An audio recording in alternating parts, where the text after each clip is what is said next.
Comme partout en France, Clisson s'est rassemblé pour rendre hommage à Charlie Hebdo. Le maire d'Alatri s'est joint en solidarité à cette manifestation pacifique. Je vais simplement lire un message que nous avons reçu au niveau de la communauté de communes du maire de Alatri, qui est jumelé. Cette commune est jumelée avec 4 communes de la vallée de Clisson, Gorges, Gétigné et Saint-Lumine de Clisson. Chers collègues, je voulais exprimer toute ma solidarité, mon chagrin personnel, ainsi que celui de toute la ville d'Alatri, pour les faits tragiques et ensanglantés qui ont touché directement votre pays, mais indirectement tout le reste du monde libre et démocratique. Il est triste d'apprendre le prix payé innocemment par les nombreuses victimes de la barbarie des terroristes. Il s'agissait de vos compatriotes, mais également de nos frères. Pour nous, il s'agit d'une grave perte et d'une grande douleur. Unis dans le chagrin, nous serons plus forts pour contrer ces faits de violence gratuite et criminelle qui visent à éliminer notre liberté et notre démocratie. Bien sûr, nous sommes loin de vous, mais tout près de vous avec notre cœur.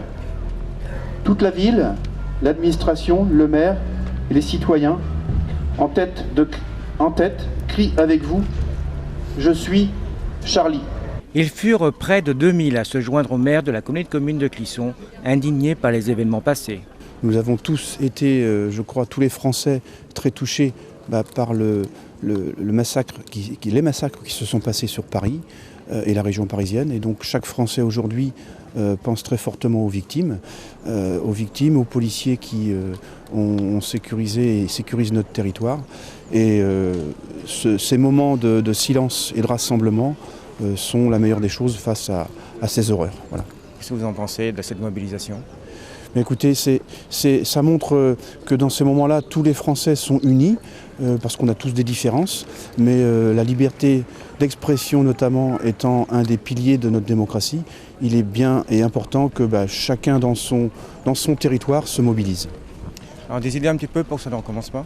Alors, les idées pour que ça ne recommence pas, il faut qu'on soit tous tolérants entre nous, solidaires vis-à-vis de cette menace, et puis aller de l'avant et toujours continuer à développer cette liberté, cette égalité, cette fraternité qui sont les symboles de notre démocratie aujourd'hui en France.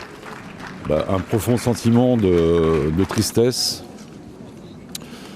de cette agression, cette barbarie dont on a connu un dénouement tragique, mais on peut dire que l'État a été efficace dans ces moments-là. Et pour nous, c'est très compliqué. C'est des choses qu'on n'aurait pas imaginées aujourd'hui à notre époque sur notre territoire français, qui est un territoire de République. Et je pense qu'il est bon, la situation le prouve, de montrer qu'on a quand même une union qui nous permet d'être, compte tenu de nos différences, tout à fait dans un sentiment républicain. C'est vrai qu'il y a quand même une très grosse mobilisation des gens. Voilà, on s'en rend compte en ce moment, vu la population de toute génération confondue, de toute culture également confondue, et ce qui est important, c'est qu'on dépasse largement tous ces problèmes de fanatisme et autres. Avec donc un grand mot, le respect de tous. Le respect, voilà, de tous, tout à fait. Réaction également de Sophie Errante, députée de Loire-Atlantique, recueillie la veille à Valette.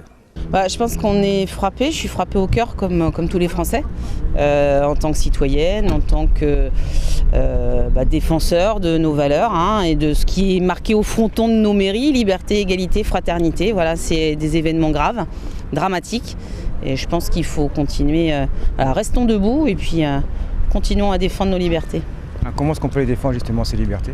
Alors les libertés, on peut les défendre tous les jours, de manière quotidienne. C'est pas uniquement sur une manifestation comme aujourd'hui. Je pense que c'est ça aussi que la liberté d'expression veut prouver, c'est tous les jours. Par les actions quotidiennes, le fait déjà d'être tolérant, de respecter les gens dans leurs différences, de vivre les uns avec les autres, et puis de dire que chez nous, oui, on est libre.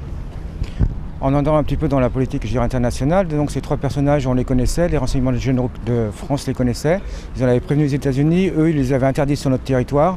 Pourquoi ne faisons pas la même chose en France ?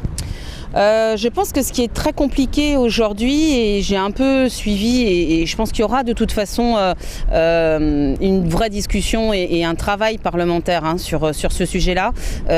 On est sur une organisation, aujourd'hui on n'est plus sur les menaces terroristes qu'on a connues il y a 20 ans, il y a 30 ans, où on plastiquait des lieux, où il y avait des mouvements de ce genre qui pouvaient être anticipés. Aujourd'hui, ça part dans tous les sens. Malheureusement, c'est beaucoup plus compliqué de prévoir tous les plans, parce qu'aujourd'hui, tous les plans sont possibles. Donc je dirais qu'on a de très bons services de renseignement. Chacun à sa mesure prend les décisions. Il y aura peut-être des modifications législatives à prévoir, et ça, c'est tout le travail qui nous reste maintenant. Puisque voilà, les événements ont eu lieu, on sait que la menace continue. On a un vrai travail, je pense, tous ensemble à faire dès la semaine prochaine, mais dès, je pense, que les différents ministères se seront aussi réunis. Voilà. Parce qu'il me semble que les renseignements généraux ne sont pas toujours très bien écoutés par les politiques. Alors je pense que c'est très compliqué, comme je vous le disais, on n'est pas sur quelque chose d'uniforme. C'est compliqué aujourd'hui de décider d'entraver nos libertés. On parle de nos libertés. Nous avons des libertés individuelles. On l'a bien vu quand on a parlé de vidéosurveillance, par exemple. Ça a été un des sujets. Armer nos polices municipales, mais nos policiers. On sait qu'il y a un vrai sujet. C'est nos libertés, notre liberté quotidienne de tous les jours. Comment est-ce qu'on en enlève une partie pour protéger l'ensemble ? Jusqu'où chacun est capable d'accepter de remettre en question sa liberté pour que tous les autres soient libres, ou en tout cas protégés. Donc là, il y a un vrai sujet. C'est le groupe, le commun, notre société, comment est-ce qu'elle veut être protégée ? Alors forcément, ça fait partie des discussions. Et je suis d'accord avec vous, voilà, il y a un vrai sujet.